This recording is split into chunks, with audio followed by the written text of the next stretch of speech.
Next मैं एक और पैरामीटर डिफाइन कर रहा हूं बेसिकली इलिप्स को और डिफाइन करने के लिए, इसेंट्रिसिटी, ECCENTRICITY। इसेंट्रिसिटी बेसिकली मैं इस तरह डिफाइन करता हूं कि इसेंट्रिसिटी इज इक्वल टू जो डिस्टेंस मेरी सेंटर से फोकाई के बीच में C अपॉन जो मेरी सेमी मेजर एक्सिस है C/A, जिस तरह मैं डिफाइन करता हूं इसको। ठीक है, तो बेसिकली C की वैल्यू क्या हो जाएगी, अब C की वैल्यू हो जाएगी AE, क्रॉस मल्टीप्लाई कर दिया मैंने। क्योंकि आप जानते हो इलिप्स के फॉर्मेशन के लिए C की वैल्यू क्या होनी चाहिए, या तो 0 से बड़ी होनी चाहिए या फिर A से छोटी होनी चाहिए। भाई 0 के बराबर होगी तो क्या होता है, सर्कल हो जाता है। A के बराबर होती तो क्या होता है, स्ट्रेट लाइन बन जाती है। इन दोनों के बीच में होना पड़ेगा, यानी AE की वैल्यू क्या होनी चाहिए, A से छोटी होनी चाहिए या फिर 0 से बड़ी होनी चाहिए। अब तीनों को यदि मैं A से डिवाइड कर दूं तो क्या आएगा, 0, इसेंट्रिसिटी 1। तीनों को मैंने A से डिवाइड कर दिया तो A अपॉन A 1 आ गया, AE अपॉन A E आ गया, 0 अपॉन A 0 आ गया। यानी इलिप्स के बनने के लिए इसेंट्रिसिटी की वैल्यू 0 से लेकर 1 के बीच में होनी चाहिए। तो ये एक इंपॉर्टेंट कंक्लूजन है इलिप्स के लिए। इलिप्स के लिए इसेंट्रिसिटी की वैल्यू 0 से 1 के बीच में होनी चाहिए। पैराबोला के केस में इसेंट्रिसिटी की वैल्यू 1 होती है और हाइपरबोला के केस में इसेंट्रिसिटी की वैल्यू 1 से बड़ी होती है। ये हम पढ़ेंगे आगे। जैसे हमने पैराबोला के केस में पढ़ा था स्टैंडर्ड पैराबोला, वैसे ही हम एक स्टैंडर्ड इलिप्स ही पढ़ रहे हैं अब। तो स्टैंडर्ड इक्वेशन निकाल रहे हैं इलिप्स की क्या होती है। तो स्टैंडर्ड इक्वेशन निकालने के लिए मैं एक हॉरिजॉन्टल इलिप्स ले रहा हूं पहले। हालांकि जैसे हमने देखा था हॉरिजॉन्टल पैराबोला था, एक वर्टिकल पैराबोला भी था, उस तरीके से और भी इलिप्स बनाए जा सकते हैं। तो ये तो हॉरिजॉन्टल इलिप्स है, ऐसे ही एक वर्टिकल इलिप्स भी बन सकता है। तो पहले मैं एक हॉरिजॉन्टल इलिप्स के लिए एक मैं इक्वेशन निकालना चाहूंगा यहाँ पे। तो यहाँ पे लेट्स से मैं एक सिंपल सी केस ले रहा हूँ कि ये मेरा जो इलिप्स का जो मेजर एक्सिस है वो मेरा एक्स एक्सिस है। लेट्स से ये हमारा एक्स एक्सिस है, जो कोऑर्डिनेट एक्सिस का एक्स एक्सिस होता है, और जो सेंटर है इलिप्स का वो मैंने मान लिया ओरिजिन। जैसा कि हमने पैराबोला के केस में स्टैंडर्ड पैराबोला देखा था, वर्टेक्स हम कहाँ मान लेते थे, ओरिजिन पे मान लेते थे। हालांकि पैराबोला कैसा भी बन सकता है, उसी तरीके से इलिप्स भी कैसा भी बन सकता है। इलिप्स की डेफिनेशन क्या है कि उस पर आने वाला कोई भी पॉइंट की sum of distances from both the foci is constant. तो इलिप्स कैसा भी बन सकता है, टेढ़ा मेढ़ा।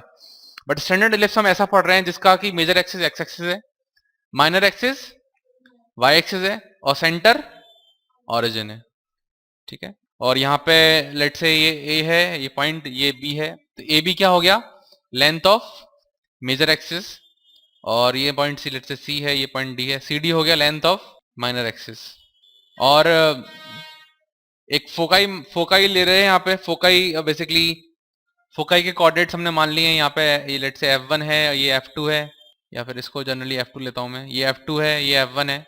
और क्योंकि सेंटर से इसकी दूरी कितनी होती है, C लेके चलते हैं हम, C का मान बराबर आया था A इंटू E। ठीक है, तो C अगर सेंटर से इसकी दूरी C है तो इसके कोऑर्डिनेट्स क्या हो जाएंगे, C, 0। इसके क्या हो जाएंगे, -C, 0। तो मुझे इलिप्स की इक्वेशन निकाले तो मैं उस पर एक जनरल पॉइंट मान लूंगा। मैंने मान लिया एक पॉइंट P, H, K। तो जो मुझे कंडीशन दी हुई है उस हिसाब से मैं निकाल लूंगा इक्वेशन, और एंड में H और K को X और Y से रिप्लेस कर देंगे। ठीक है, तो मैं इसको जोड़ देता हूं दोनों से। तो P की सम ऑफ डिस्टेंस दोनों से जो है PF1 प्लस PF2, ये मैं निकाल चुका हूं। ये किसके बराबर आती है, 2A के। ये पहले मैं एक बार प्रूव करके दिखा चुका हूं। जब मैं P एक बार यहां पे भी आएगा, B की जगह आएगा P, और जब मैं B की जगह ले लेता हूं P को, तो मैं देख चुका हूं निकाल के कि दोनों ये बेसिकली डिस्टेंस आती है सम, वो किसके बराबर आती है, 2A के बराबर आती है। और PF1 निकालना आसान है मेरे लिए। PF1 क्या होगा, डिस्टेंस फॉर्मूला से निकाल सकता हूं मैं। PF1 होगा √H प्लस C का स्क्वायर प्लस K माइनस 0 का स्क्वायर। ठीक है, PF2 क्या होगा, √H माइनस C का स्क्वायर प्लस K माइनस 0 का स्क्वायर बराबर 2A। ठीक है, इसको सॉल्व करने के लिए ये एक तरीके से सॉल्व हो सकता है, जब मैं बेसिकली एक रूट को एक तरफ ले जाऊं। जब भी आप इस तरह के सवाल देखते हैं तो आपको जब आप एक तरफ दोनों रूट होती है तो आप क्या करते हो, एक रूट को दूसरी तरफ ले जाते हो, फिर दोनों का स्क्वायर करते हो। तो ये बन जाएगा, एक तरफ रख लेता हूं मैं एक साइड को, यानी H प्लस C का स्क्वायर प्लस K स्क्वायर। दूसरी वाली चीज को इस तरफ ले जाता हूं, बराबर 2a minus under root of h minus C का स्क्वायर प्लस के स्क्वायर। और अब हम कर लेंगे दोनों साइड का स्क्वायर। दोनों साइड का स्क्वायर करने पे आपको मिलेगा, इधर बन जाएगा h प्लस सी का square plus K square, root हट जाएगी। इधर आप a माइनस बी का स्क्वायर कर देंगे। जब दोनों साइड स्क्वायर करेंगे तो क्या आएगा, यहाँ पे a माइनस बी है, a माइनस बी का स्क्वायर क्या होगा, a स्क्वायर यानी 4a स्क्वायर, ठीक है, plus b square, plus B square क्या हो जाएगा, h माइनस सी का स्क्वायर प्लस माइनस 2ab यानी माइनस 2 इंटू 2a यानी 4a इंटू बी क्या है, b है h माइनस सी का स्क्वायर प्लस के स्क्वायर, ठीक है। और आप इसको खोल सकते हैं आप, ये बन जाएगा h square plus C square minus 2hc plus 2hc plus K square बराबर 4a square plus h square plus C square minus 2hc plus K square minus 4a times h minus C का square plus K square, ठीक है। अब आप देखिए, आप दोनों था h स्क्वायर काट सकते हैं, सी स्क्वायर काट सकते हैं, के स्क्वायर काट सकते हैं, ठीक है। और बाकी चीज़ों को इस तरफ ले जाते हैं तो ये बन जाएगा 2hc, इधर है 2hc और चला जाएगा तो बन जाएगा 4hc, ठीक है। 2hc पहले से ही है लेफ्ट हैंड साइड में, 2hc सीधे हाथ से और आएगा 4hc बन जाएगा 4hc माइनस 4a स्क्वायर, ठीक है, यानी बन जाएगा 4hc माइनस 4a स्क्वायर बराबर माइनस का 4a अंडर रूट के अंदर h माइनस सी का स्क्वायर प्लस के स्क्वायर। अब क्योंकि यहाँ माइनस साइन है, मैं इसको भी बदल देता हूँ। मैं क्या करता हूँ, मैं इस वाली चीज को लेफ्ट हैंड साइड पे ले आता हूँ, इसको राइट हैंड साइड पे ले आता हूँ, यानी इसको कर लेता हूँ मैं पॉजिटिव, यानी 4a times under root h minus C का स्क्वायर प्लस के स्क्वायर। इसको मैं राइट हैंड साइड को मैं लेफ्ट हैंड साइड पे ले आया, उसको मैंने प्लस कर दिया, और इस लेफ्ट हैंड साइड वाली को राइट हैंड साइड पे ले जाता हूँ, यानी ये बन जाएगा 4a स्क्वायर माइनस 4hc। और फिर मैं दोनों साइड इसको 4a से डिवाइड कर लेता हूँ, यानी ये बन जाएगा h माइनस सी का स्क्वायर प्लस के स्क्वायर, और 4a से डिवाइड करने में बचेगा मेरे पास a माइनस 4a से डिवाइड किया है तो यह बन जाएगा c by a times h। 4a से मैंने डिवाइड कर दिया तो 4 से 4 कट गया, c by a times h। तो अब फिर से मैं अब स्क्वायर कर लेता हूँ दोनों साइड का।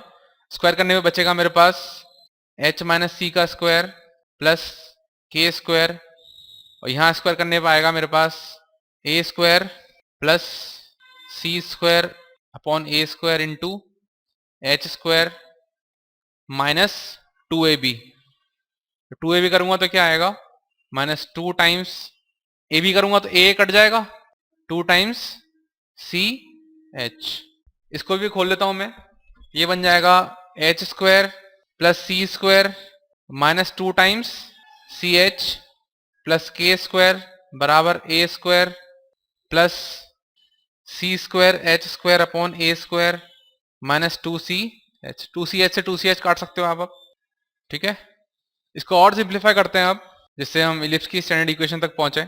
तो पहले क्या करते हैं, एच स्क्वायर वाली टर्म्स को एक तरफ लेके आते हैं। आप देखिए यहाँ पे क्या बन रहा है, यहाँ पे आप एच स्क्वायर इधर लेके आते हैं, और इस वाली एच स्क्वायर वाली टर्म को भी इधर लेके आते हैं, और एच स्क्वायर आप कॉमन ले लेते हैं तो क्या बनेगा, 1 minus C square by A square, ठीक है। और प्लस के स्क्वायर आप इधर रख लेते हैं, और सी स्क्वायर को वहां ले जाते हैं, यहां बन जाएगा A square minus C square. इस सी स्क्वायर को मैं दाहिनी ओर ले गया तो ए स्क्वायर माइनस सी स्क्वायर बन गया। इस एच स्क्वायर वाली टर्म को मैं इधर ले आया हूं। और अब आप एलसीएम ले लीजिए जरा, इसका क्या आ जाएगा, A square minus C square upon A square, ठीक है। यानी H square times A square minus C square upon upon A square plus K square times A is equal to A square minus C square. अब आप दोनों side A square minus C square से divide कर दीजिए, तो क्या आ जाएगा, H square upon A square plus K square upon A square minus C square is equal to 1। और आप जानते हैं A square minus C square क्या होता है, हमने निकाला था ना अभी, C is equal to under root A square minus B square. आप तो करिए, C square is equal to क्या होता है, A square minus B square. A square minus C square क्या आया, बी स्क्वायर के बराबर आया। यानी क्या बन जाएगा, ये H square upon A square plus K square upon B square is equal to 1। तो ये आपके पास आ गई इलिप्स की स्टैंडर्ड इक्वेशन। तो यहाँ पे अब एच और के की जगह हम डाल देंगे एक्स और वाई। ये बन जाएगा X square upon A square plus Y square upon B square is equal to, ये आपके पास आ गई standard equation of ellipse. X के नीचे जो पैरामीटर है वो है आपका सेमी मेजर एक्सिस, और जो वाई के नीचे जो पैरामीटर है वो है आपका सेमी माइनर एक्सिस। तो काफी आसान सी इक्वेशन याद रखने के लिए, X square upon A square plus Y square upon B square is equal to 1। अब वो तो स्टैंडर्ड इक्वेशन थी हॉरिजॉन्टल एलिप्स के लिए। अगर मैं वर्टिकल एलिप्स की बात करूं तो वर्टिकल एलिप्स के केस में आप देखेंगे कि आपको जो मेजर एक्सिस होगी वो क्या हो जाएगी, ये हो जाएगी आपकी मेजर एक्सिस, और ये बेसिकली जो वाई एक्सिस होगी वो हो जाएगी आपकी मेजर एक्सिस, और जो माइनर एक्सिस हो जाएगी वो हो जाएगी आपकी एक्स एक्सिस। तो माइनर एक्सिस वो कही जाती है जो लेंथ में छोटी होती है, तो जो मेजर एक्सिस वो कही जाती है लेंथ में बड़ी होती है, और जब लेंथ दोनों की लेंथ बराबर हो जाएगी तो क्या हो जाएगा, सर्कल हो जाएगा। सेंटर अभी भी ओरिजिन ही है, ठीक है। इस केस में जो फोकाई होंगे कहाँ होंगे, पहले फोकाई आते थे, फोकाई हमेशा कहाँ आते हैं, मेजर एक्सिस पे आते हैं। तो फोकाई इस केस में कहाँ आएगा, एक यहां आएगा एक यहां आएगा, ठीक है। इसकी कोऑर्डिनेट्स क्या होंगे, इसके कोऑर्डिनेट हो जाएंगे 0, c, क्योंकि वाई एक्सिस पे है ना, तो 0, समथिंग होगा। इसके कोऑर्डिनेट हो जाएंगे 0, -c। वर्टेक्स क्या क्या होंगे, ये वर्टेक्स होगा आपका 0, a, और ये वर्टेक्स होगा 0, -a। ये वाला एंड कौन सा होगा, जो बेसिकली माइनर एक्सिस के एंड कौन से होंगे, ये होगा b, 0, क्योंकि एक्स एक्सिस पे है। ये होगा -b, 0, -b, 0। और इसको आप चाहो तो h और k मान के आप इसको सॉल्व कर सकते हो, ठीक है। इसकी आप इक्वेशन निकाल सकते हो, मैं निकाल नहीं रहा हूं अभी, मैं आपको सीधे सीधे रिजल्ट बता रहा हूं। इसकी जो इक्वेशन आती है वो आएगी आपकी X square upon B square plus Y square upon A square is equal to 1। तो ये याद रखना काफी आसान है आपके लिए। पहले x square upon A square थी, क्योंकि पहले एक्स के साथ क्या था, पहले एक्स एक्सिस पे क्या था, मेजर एक्सिस था, तो एक्स के साथ पहले क्या आ रहा था, ए आ रहा था। अब एक्स के साथ क्या है, माइनर एक्सिस, एक्स के साथ अब आ रहा है बी। इस तरीके से आप याद रख सकते हैं आसानी से। तो इस केस में इक्वेशन होगी X square upon B square plus Y square upon A square is equal to 1। तो ये हो गया आपका वर्टिकल एलिप्स, इसकी इक्वेशन आपको इस तरह याद रखनी है। तो हम ये 2 स्टैंडर्ड केसेस पढ़ेंगे एलिप्स के केस में। तो आज के लिए इतना ही रखते हैं डिस्कशन अपना।